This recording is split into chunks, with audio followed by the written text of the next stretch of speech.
여러분 안녕하세요. 오늘이 벌써 금요일이네요.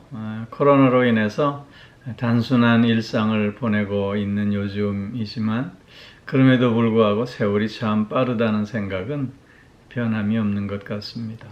오늘 하루도 또 이어지는 주말의 시간도 주님을 기다리고 또 주님을 맞이할 준비 속에서 기쁨과 사랑과 평강과 또 소망이 더욱 넘치는 그런 시간들이 꼭 되어질 수 있기를 기도합니다. 오늘 우리가 함께 나눌 말씀은 요한일서 2장 1절 2절 말씀인데요. 제가 먼저 봉독합니다. 나의 자녀들아, 내가 이것을 너희에게 쓰면 너희로 죄를 범하지 않게 하려 함이라. 만일 누가 죄를 범하여도 아버지 앞에서 우리에게 대언자가 있으니 곧 의로우신 예수 그리스도시라. 그는 우리 죄를 위한 화목 제물이니 우리만 위할 뿐 아니요 온 세상의 죄를 위하심이라. 아멘. 하나님과 사귐의 삶을 사는 성도들은 빛 가운데서 행하는 자들이어야 하고 또한 자신의 죄를 자백하고 용서함 받는 자들이어야 함을 우리는 지난 시간에 생각했습니다. 이 말씀들을 비추어서 보면 하나님과 사귐의 삶을 사는 우리 그리스도인들은, 우리 성도들은 더 이상 죄를 범해서는 안 되는 존재들임을 우리가 확인하게 됩니다. 오늘 본문에서도 보면 사도 요한은 이 편지를 쓰는 목적을 더 이상 범죄하지 않게 하려 함이라고 밝히고 있습니다. 빛의 자녀들인 우리 성도들은 죄와 상관없는 더 이상 죄를 범하지 않는 존재들이어야 합니다. 그러나 우리의 삶의 모습을 들여다보면 우리는 여전히 죄와 상관 있는 삶, 여전히 범죄하는 삶을 살고 있음을 고백하지 않을 수 없게 되는 것입니다. 너희가 하나님의 빛의 자녀가 되었으니 빛의 자녀들답게 더 이상 범죄하지 말아야 한다고 하는 주님의 말씀은 그래서 나에게는 너무 먼 얘기로 들리기도 합니다. 또 아무리 경건에 힘쓴다 할지라도 아무리 하나님의 말씀과 뜻에 순종하겠다고 하면서도 한순간에 무너져 내리는 자신의 모습을 확인할 때마다 우리는 절망하게 되기까지 합니다.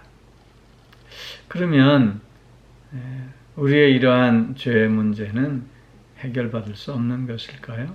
오늘 본문은 그렇지 않다고 말씀하고 있습니다. 만일 누가 죄를 범하여도 아버지 앞에서 우리에게 대언자가 있으니 곧 의로우신 예수 그리스도라 말씀하고 있습니다. 즉 우리가 하나님의 자녀가 되었고 또 성도로서 오늘의 삶을 산다고 하면서 우리가 죄를 범하게 될 때 좌절하거나 절망할 필요가 없다는 것입니다. 오히려 그럼에도 불구하고 이러한 모든 죄를 용서해 주시고 다시 하나님의 자녀로서 하나님의 사귐의 삶을 살 수 있게 해 주시는 하나님의 은혜가 예비되어져 있기에 감사하는 자가 될 수 있어야 함을 오늘 본문은 말씀하고 있는 것입니다. 즉 나보다 나를 더 잘 알고 계시는 하나님께서 이런 나의 죄의 문제에 대해서 미리 예비해 놓으셨다고 하는 것입니다. 이런 하나님의 예비하심은 바로 우리의 중보자이신 예수 그리스도이십니다. 예수 그리스도는 이 땅에 세상 죄를 지고 가는 하나님의 어린 양으로 오셨습니다. 그리고 나의 죄뿐만 아니라 세상의 모든 죄를 대신 지시고 십자가에 죽으셨습니다. 그리고 3일 만에 부활하셨고 또한 승천하셔서 하나님 우편에 앉아 계셔서 오늘도 나를 위해서 오늘도 성도들을 위해서 중보하고 계시는 것입니다. 이러한 예수 그리스도의 중보 사역에 대해서 오늘 본문은 두 가지로 설명하고 있는데, 하나는 대연자라 말씀하고 있고 또 하나는 화목제물이라 말씀하고 있습니다. 대연자라고 하는 것은 요한복음에서 성령을 일컬어 보혜사라고 말씀하고 있는데 그것과 같은 단어입니다. 대연자라고 하는 말은 보혜사 또는 위로자 또는 협력자 또는 변호자라고 하는 의미인 것입니다. 오늘 특별히 여기 의로우신 예수 그리스도라 말씀하고 있는데, 이는 의로우신 하나님 앞에서 우리를 위해서 변호해 주시는 이는 역시 의로운 자이어야 함을 밝히 말씀하고 있는 것입니다. 의로우신 예수 그리스도이시기에 의로우신 하나님 앞에서 우리를 위해서 변호해 주신다고 하는 것입니다. 그 의로우신 예수 그리스도의 변호해 주심으로 말미암아 우리가 다시 하나님의 자녀로 용납되어지게 된다고 하는 뜻입니다. 또한 여기 화목제물이라고 또 말씀하고 있습니다. 죄는 하나님과 나와의 관계를 분리하게 만듭니다. 그러나 화목제물이 되신 예수 그리스도께서 그 죄의 값을 대신 다 치러주셨고, 그래서 하나님의 요구를 충족시켜 주셨기에 하나님과 죄로 말미암아 분리된 나를 다시 하나님과 하나 되어질 수 있는, 하나님과 화목의 관계를 회복할 수 있는 존재 되게 해 주셨다고 하는 것입니다. 그렇기에 우리가 하나님의 자녀로를 살아가면서 우리가 우리의 연약함으로, 우리의 부족함으로, 우리의 어리석음으로 범죄하는 일이 있다 할지라도 예수 그리스도의 그런 중보 사역을 통해서 우리는 다시 하나님의 은혜로 또 하나님 앞에 설 수 있고 하나님과 사귐의 삶을 살 수 있게 된다고 하는 뜻입니다. 여러분, 탕자의 비유를 잘 아시지요? 둘째 아들이 아버지의 재산을 미리 받아서 떠나 쾌락의 삶을 살면서 모든 것을 다 잃어버리고 주염 열매로 배를 채우다가 아버지 집을 그리워하며 다시 돌아오지 않습니까? 그 아들을 아버지는 죽었다 살아온 아들이라 반기면서 새 옷을 입히고 금가락지를 끼고 신발을 신기고 또 양을 잡아 잔치하지 않습니까? 들에 나가서 일하다 돌아온 큰아들의 모습을 보고 아버지한테 불평과 불만을 쏟아내고 있습니다. 이런 그 탕자의 비유에 그 큰아들 대신에 오히려 맏형 대신 예수 그리스도를 우리가 대입해서 다시 한번 생각해 보면 어떨까 합니다. 둘째 아들이 아버지를 배반하고 아버지의 재산을 받아 집을 나갔습니다. 맏형 되시는 예수 그리스도께서는 안타까운 마음을 가지고 그 둘째 아들을 불쌍히 여기는 마음을 가지고 그 둘째 아들과 함께하고 그 둘째 아들의 그 죄된 모습에 가슴 아파하며 돌아와야 함을 계속해서 그 마음 속에, 그 생각 속에 불어넣게 해 줍니다. 그가 삶의 허무함에 또 그 삶의 고통스러움 속에서 아버지 집을 생각하고 돌아가야 하겠다고 결심하며 발길을 돌리게 됩니다. 그때 맏형 되신 예수 그리스도는 먼저 아버지에게 가서 그 아들의 삶을 이야기하고 그 아들의 진실된 회개를 변호해 주면서 그 아들의 모든 잘못을 대신 책임지겠노라고, 내가 대신 다 갚았다고 그렇게 중보함으로써 그 돌아오는 아들을 기쁘게 맞이할 수 있게 해 주었다고, 그렇게 이해해 본다면 바로 이런 우리의 맏형 되신 예수 그리스도의 이런 사역으로 말미암아 우리가 오늘도 돌아온 탕자로서 하나님 앞에 하나님의 자녀로 설 수 있게 된다고 하는 뜻입니다. 그렇다면 왜 오늘 본문을 통해서도 보면 성도는 범죄해서는 안 되는 자라고 정의하면서 또한 그래도 범죄하게 되면 하나님은 용서하신다고 말씀하고 있는 것일까요? 이것은 하나님의 자녀로서 우리가 죄에 대해서 어떻게 생각하며 하루를 살아야 할 것인가를 깨닫게 해주는 말씀인 것입니다.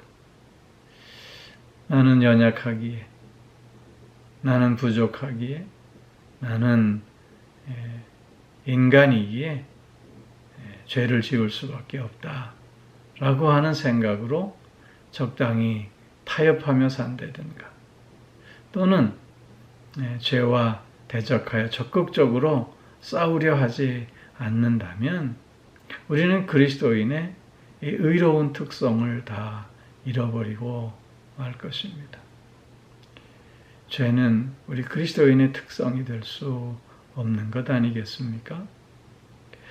그렇기에 오늘 본문이 우리에게 주는 교훈은 성도란 본래 죄를 범하지 않는 자이어야 하는데, 이런 모습을 갖추기 위해서 최선을 다하는 자가 되어질 수 있어야 함을 강조하고 있는 것입니다. 사도 바울은 자신이 원하는 선은 행하지 못하고 원치 않는 악을 행한다고 하면서 스스로 나는 곤비한 사람이라고, 나는 죄인 중에 괴수라고 그렇게 고백하고 있지 않습니까?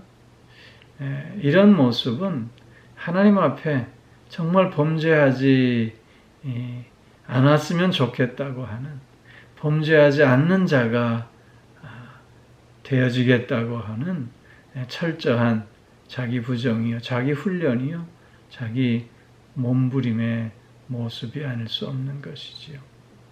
오늘 우리가 하나님의 자녀로서 살아야 하는 삶의 모습이 바로 이런 모습이라고 하는 것입니다. 하나님과 섬김의 삶을 사는 자의 모습은 바로 이런 모습이어야 함을 강조해 주고 있는 것입니다. 사랑하는 성도 여러분, 베드로 사도는 오늘도 사단이 우는 사자처럼 먹이를 찾아 헤맨다고 경고해 주고 있지 않습니까? 늘 죄에 대한 경각심을 가지고 성도란 죄와 상관없는 자임을 다시 한번 분명히 하면서 하나님과 깊은 사귐을 또 이루어가는 오늘 하루가 꼭 되어질 수 있기를 소망합니다. 오늘도 주님의 중보의 은혜 속에서 하나님 앞에 감사의 찬송을 올려드리며 오늘도 부족한 이 모습 그대로 나를 받아주시고 또한 나와 아버지와 자녀의 관계로서 사귐의 삶을 허락하여 주시는 그 하나님의 은혜를 기억하고 또 영광 돌리는 우리들이 더욱 되어져야 할 줄로 믿습니다.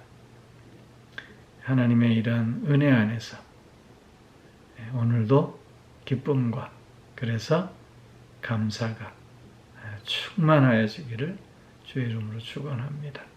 기도하겠습니다. 오 사랑의 아버지 하나님, 하나님의 자녀가 되었기에 이제는 죄와 상관없는 삶을 살아야 하는 존재임에도 불구하고 우리는 오늘도 순간 넘어지는 삶을 살고 그래서 또한 범죄하는 삶을 살았음을 고백하게 됩니다. 아버지 하나님, 그러나 그럼에도 불구하고 예수 그리스도의 중보의 은혜를 통해서 우리를 새롭게 하시고 다시금 하나님의 자녀됨을 확인하게 하시는 가운데 하나님과 사귐의 삶을 통해서 기쁨과 감사가 넘칠 수 있게 하시오니 또한 감사를 드립니다. 아버지 하나님, 더욱 하나님의 빛의 자녀로서 그 자녀됨을 잃지 않게 하여 주시고 늘 죄에 대한 경각심을 가지고 늘 경건의 훈련에 더욱 매진하는 우리들 되어질 수 있게 하여 주시옵소서. 아버지 하나님, 특별히 주님을 기다리는 대강절 기간에 더욱더 나 자신을 하나님 앞에 바르게 세워내기에 부족함 없게 하여 주심으로 주님과 더 깊은 교제 시간들, 하나님과 더욱 하나됨을 맛보는 감격의 시간들 이어갈 수 있게 하여 주시옵소서. 오늘도 영육간에 강건케 하여 주시고 우리의 가정과 자녀들을 지켜주옵시며 특별히 몸이 약한 이들, 몸이 아픈 이들 하나님 불쌍히 여겨주셔서 피 묻은 손으로 안수하여 주심으로 깨끗함을 얻을 수 있게 하여 주시고 강건함을 회복할 수 있게 하여 주시옵고 마음이 상해 있는 이들, 우울함과 절망과 또한 슬픔 속에 있는 이들을 위로하여 주셔서 강하고 담대한 마음을 가질 수 있게 하여 주시고 삶의 다양한 문제와 무게로 힘들어하며 하나님께 기도하는 그 기도를 또한 들으시고 저들에게 친히 힘이 되어 주시고 능력이 되어 주시옵소서. 코로나 바이러스로 인해서 어려운 시기를 보내고 있지만 하루하루 승리하는 삶을 살게 하여 주시옵고 이 위기가 속히 극복되어지고 그래서 하나님께 또한 기쁨과 감사함으로 영광 돌릴 수 있게 하여 주시옵소서. 감사드리며 예수 그리스도의 이름으로 기도하옵나이다. 아멘.